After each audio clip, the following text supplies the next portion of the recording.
olwaleero tugenda kwagala okumanya mukwano gw'omutuufu y'ani. Actually go and ndaba omanyi mukwano gw'omutuufu y'ani. I always hear fake friends, but okay, okuzuula omuntu omugamba lwaki ogamba ti noli fake friend, actually tamanyi na ki kyayogerako just because yakikwata ayogera bwogezi. So gwali eyo omanyi who is a true friend, oba mukwano gw'omutuufu y'atya, oba mukwano gw'omutuufu y'ani, ebintu ng'ebyo.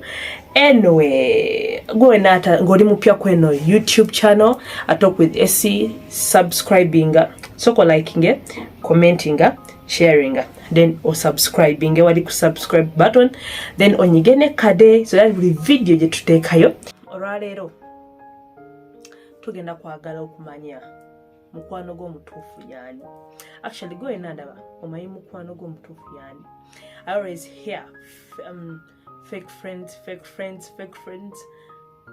but okay, okuzuula omuntu omugamba lwaki ogamba ti noli fake friend, actually tamanyi na ki kyayogerako just because yakikwata ayogera bwogezi. So gwali eyo omanyi who is a true friend, oba mukwano gw'omutuufu y'atya, oba mukwano gw'omutuufu y'ani, ebintu ng'ebyo.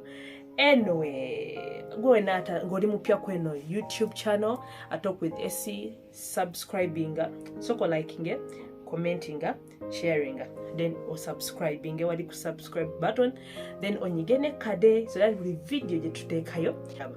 Yes, atele chala gwe na ngali eyo ngoyagala kuyiga kusoma wano ku talk with Essie, tugenda kubatogera ku bintu bingi nyo tujja kwogera ku love, lifestyle, ebintu nge business wise, as long as it's life jukila ebintu bingi ebikola obulamu. So everything about life ojja kuwakisangana ku a talk with Essie. Okay, so today I want us to talk about who is a true friend. Mukwano gw'omutuufu y'atya. Okay, bantu bangi babeera eno bagamba nze sagala bantu, nze abantu bantama, mukwano gwayagala kufunako kiri, mukwano gwayagala kufunako kiri, mukwano gwayagala kufunako kiri. So nabeera awo nga actually ali awo bwatyo. So people are like, nze kunsi nja kusigalako. People talk things, n'omuntu n'agamba for real, is this person real serious about this? Okay, I don't know whether you guys are getting my point. So leero njagala twogerako mukwano gw'omutuufu oba mukwano gw'omutuufu, because for real you people muyinza okuba mwogera this but you don't know. Okay, and actually kale oyinza okuba omanyi but you need to know more of that. So today I want us to talk about this. So amazima gali nti kunsi wadde abantu batukoze ebintu bingi, wadde abantu batunyizisa, wadde abantu batusomesa, wadde abantu batukoze bingi life. Okay, naye tekijjaawo nti tusobola okwebala abantu. Reason being gyekuva ne gyebudde yonna gy'otambulira, buli kimu ky'okola, buli omukolera okolagana n'abantu, meaning nti togenda kwebala muntu yenna, tugenda gamba nti abantu nabo baako, nze sinagivaako, ebintu n'ebintu nti tutambula, tulina okutambula n'abantu, tulina okubeera n'abantu. And actually ate ng'omuntu yenna ali alina okufunayo omukwano gwe. Okay, I'm not saying ti nobeere n'abantu bangi nnyo in your life nga mikwano gyo bakuwane nga walina mukwano gw'oli. No, osobola okufunayo mukwano gwo basatu bana. Okay, just they are not true friends. Teweetaaga bangi nnyo okufuna true friends. Osobola okuba n'omukwano gw'omu, babiri, basatu, bana. So please welcome a friend. Okay, ate ekirala waliwo ensonga lwaki you need a friend in life. Yes, weetaaga omuntu abeere mukwano gwo, weetaaga omuntu agenda okuwuliriza. Waliwo ebintu ebimu nga tosobola na bigamba family, naye nga singa obadde ne mukwano gwoyo omubwati osobola okimunyonyola, osobola okusharinga naye. Okay, weetaaga omuntu agenda okuwagira. Tufunye abantu balina emikwano nga for real they are real to them, nga asobola omuwagira ngamba no Essie ogambye ekyo tosobola kikola naye me I believe in ogenda kikola, naboostinga confidence ye bwatyo. Reason being they are friends. Nobeera n'oli omuntu nga bonna abantu bakwekyangiddeko, nga abantu bonna bakwefuuliddeko bombi, bakuvuddemu, ye agenda kusigalawo ng'ali naawe. So yensonga lwaki weetaaga omukwano. Weetaaga omukwano nga abantu babeera n'emikwano nga for real mikwano gye babeeraawo ne babeeraawo bamala okukola kika ne stress zonna kasita tunulako bw'ati nga friend oba namukubira akasimu nga ne straight sezigenda. So ensonga nyingi lwaki weetaagayo mukwano gw'omu oba babiri oba basatu, si bangi nnyo, no, tufokasinge ku mukwano omu babiri basatu bana naye nga bali real oba nga bali true friends. Okay, kyetwalise nti they are true friends to us.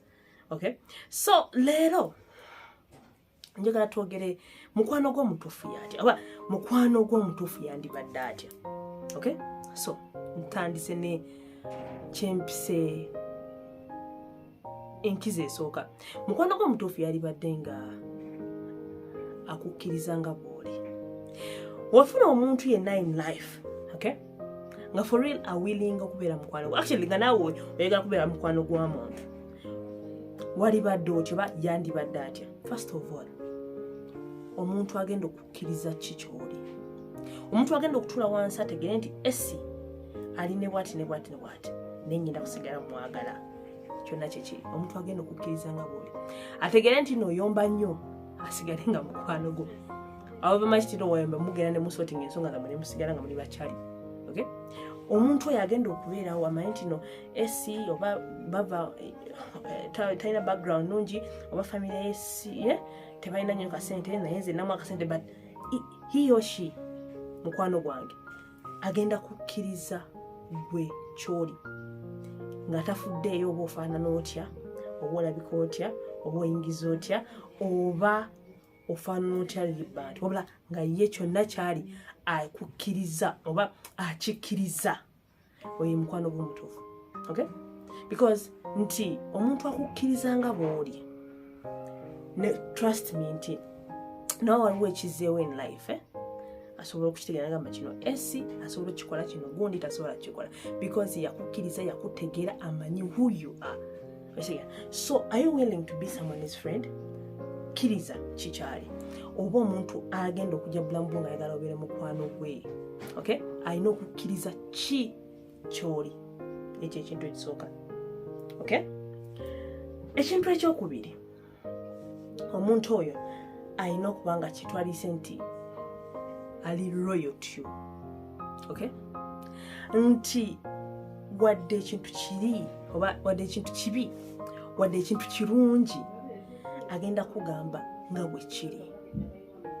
Tagenda kukwekerera, tagenda kukola kyoba ajja kujja gambe esi wakoze kino, esi wakoze kiri, esi wakoze kino naye tekyabadde kirungi. Ali loyal to you. Omuntu oyo, okay, nga tatiitira gamba tino mukwano gwange kino kinamunyiiza, no, ti nga newaba amanyi tino kigenda kukunyiza naye nga kyekituufu agenda kujja gambe oh esi kino sikyagadde, kino kibi, tonyumye, akugambe nti kituufu tonyumye. Makeup otaddeko mungi nga si kugamba nti nakuwala noba sigamba ki for real agambe makeup oyo mungi akulabisa bubi, agenda kugamba nga tagenda kutiitira mbola okuba oli mukwano gwe, oba agenda kuvaayo agambe kino nakiri nakiri. Oyo mukwano gw'omutuufu, oba yoyo alina okubeera mukwano gw'omutuufu. Omuntu ali loyal to you, ali straight forward, talina kyakweka ekintu akigamba nga bwe kiri. Yes ebeera yes, no ebeera no, positive ebeera positive, negative ebeera negative. Oyo mukwano gwetaaga, oba yoyo mukwano gwalina okubeera. So njagala ogende ng'okebera bintu byo, njagala ogende ng'oli eyo ng'okebera mu inbox yo ng'obala ina mikwano gyange 2 3 4 bameka abakola bino. Era woba olaba nga tewali muntu akola kino, they are there to waste your time bumping, going out and down, biki ebyo bityo. Please, you don't need them, they're not your friends. Amazima gali nti you guys don't want to temwagala mazima, naye nze nasalawo njogere mazima, nasalawo mbagambe amazima nga bwe galina okubeera. Nze I always say facts, not opinions. Nze njagala nnyo okugamba omuntu ekintu nga bwe kirina okubeera. Okitegeera? Singa omanyi mubeera eyo ne mwagala emikwano egigenda obbasuusuuta, egigenda obbawaana n'ebitali no. Ensi etutwala speed, so tutwalyagadde ate mubeere nga munsi mubba twala speed, mulinamu ne bano abantu abali mu kwonoona obulamu bwammwe. You need true friends. Nze mbagambye teweetaaga lukalala lw'abantu bakuwane nga weina mikwano 12 for real nga gyonna tegirina magaso. It's better n'obeera n'omuntu 1 2 3 4 naye nga for real they are true friends. Bango ojja kubeera n'abantu 2 n'abantu 1 for real otuuke ekiseera nga bagamba leta mikwano gyo honestly nga tuwana omwagenda kuvaayo okitegera because zino red flags oba bino ebintu because you didn't consider them in life. Okay, yes. So ekirala nti you need someone who is consistent in your relationship. Omuntu ali consistent okitegera nti apushinga omukwano gwammwe if you are friends apushinga omukwano gwammwe okulaba nti gugenda maaso. Okay, omuntu ayagenda okubeerawo from day one to the last day okitegera omuntu oyo agenda okukubira ku simu akubuuza agambe hey how are you oli otya kiki kitambudde kitya leero agambe mbadde nkwiye kubuuzaako omuntu oyo agenda okujja agambe waye tukoze tutyanze kulaba ko oli otya biki ebintu ebyo oba teweetaaga muntu abantu bangi mulina mikwano gyammwe eyo nga bo kye bakola kwe kukubira nga bali buzibu. Okay, nga lwaba talina buzibu lwakola ki lwaba talina buzibu takubira wabula lwalina obuzibu lwakubira and gye mikono gye muyina ekitegera oli akubira ndi mu injury naye tasobola kukugamba sikama tina omuntu alina okukubira nti no but once in a while wabanga mukwano gwo wabanga kyaliwo oba yeeyita okubanga mukwano gwo for real seriously alina okumanya kiki kyetambula bulamu obwo kiki ekiganye akoze atya okulaba nga you guys mukiyitamu oye mukwano gwo omutuufu actually ekitegera ye mukwano gwo omutuufu you think of it ng'oli awo bikutamye naye nga mukwano gasobola okumanya okitegera kirowoozeeko ng'olina mukwano gasobola okukutunula butunuzi mu maaso n'agamba eso ngambye oli fine naye you're not fine okitegera omuntu akutunye butunuzi mu maaso agambye toli fine omuntu akuwulire bwogezi ng'oyogera ku ssimu amanye nti no si kya buli kyadduka gye oyo mukwano gwe weetaaga someone ali consistent oba someone who is consistent ne relationship oba ne friendship zone yammwe nti afaayo okulaba nga omukwano gwammwe gutambula bulungi abeerawo buli kaseera w'omwagalira nawe batasobodde ajja kugamba you know what losobodde ate nawe ojja kusobola okikola okitegeera and that's the friend you want oyo mukwano gwo gwe weetaaga okitegeera yes njagala tubeere realistic njagala tutandike nga tugenda okumalako omwaka guno. Okay, anyway nja kubaako bwolera yes so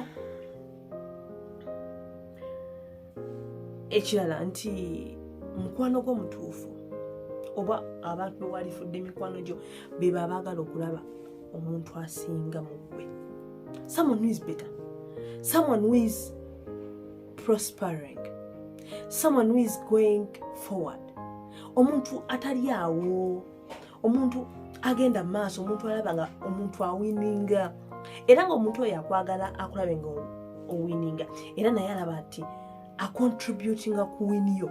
Okay, omuntu agenda okugamba no yona esobodde okuteekayo ka live tuterayo ka live you know esi oludde okukola kino kyusamu booti olabira ddala ng'omuntu ono ali mu kufaayo ku success yo someone who is concerned.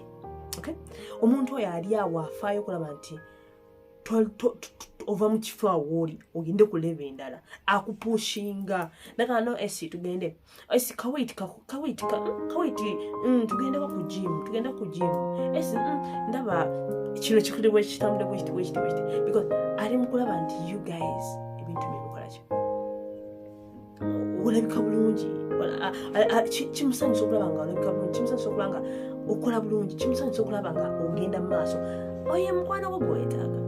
Okay, oye mukwano gwo gwetaaga so please njagala tukole emikwano egirina value njagala okukola emikwano egigenda okutwala mu maaso. Okay, banaye baddiya tuyingira simenda kumanya but kyenjagala bagamba nti ngenda kuba njogera ku friendship era nebadde episode 1 omukwano gw'omutuufu yatya so wait for episode 2 wano ku YouTube channel yange so please go and subscribe please wago heno mpya kweno channel please subscribe to this channel likinga commentinga